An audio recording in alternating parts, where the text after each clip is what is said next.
Bienvenue sur JCN en français. Aujourd'hui, nous allons vous présenter le vélo de Romain Bardet.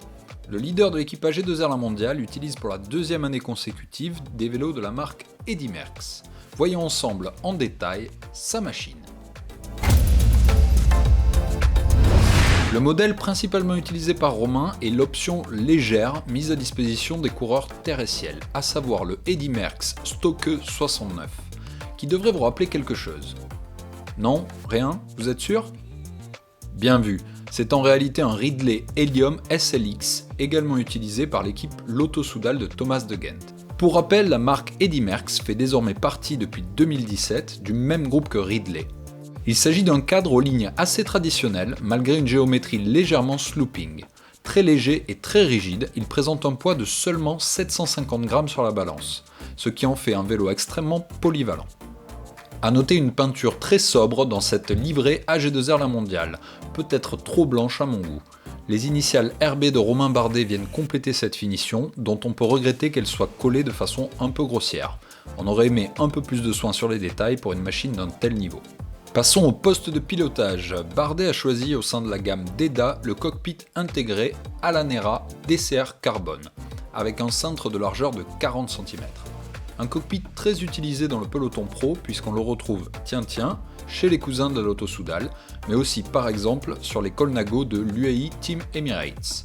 On remarque le support pour le compteur Wahoo qui s'intègre parfaitement dans le prolongement de la potence, au contraire, et c'est dommage, du connecteur DI2 qui trouve sa place sous celle-ci, et qui mériterait certainement un emplacement dédié. Ce vélo est équipé en quasi-totalité du groupe Shimano Dura-Ace DI2, à une exception près, le pédalier. Il s'agit d'un rotor Two-in Power Crank qui, comme son nom l'indique, intègre un capteur de puissance. Les pédales sont des Look Keoblade Carbone avec roulement céramique.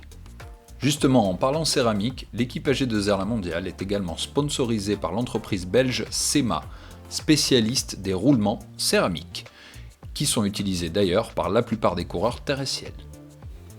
Passons au développement. Le double plateau est un classique 53-39, allié à une cassette Shimano Dura-Ace qui présente une combinaison 11 à 30 dents, elle aussi relativement standard de nos jours chez les professionnels. Comme vous l'aurez remarqué, un détail sort de l'ordinaire sur cette machine. Et non, je ne parle pas des freins traditionnels à patins, mais bien de la chaîne dorée. C'est tuning. Blague à part, il s'agit du modèle KMC X11 SL qui ne pèse que 239 grammes. N'hésitez pas à nous donner votre avis en commentaire sur cette touche d'originalité. Puisque j'ai déjà évoqué les freins, il reste en effet traditionnel sur ce modèle. Seule particularité, les étriers Shimano Dura-Ace accueillent des patins spécifiques pour roues carbone. Du côté des roues, AG2R La Mondiale utilise des Mavic, ici le modèle le plus aéro de la marque, en l'occurrence les Comet Pro Carbon SL à boyau, d'un profil de 60 mm qui tranche radicalement avec cette machine taillée pour la montagne. Mais on peut aisément imaginer que Romain Bardet opte pour un profil plus modéré lorsque la route s'élève.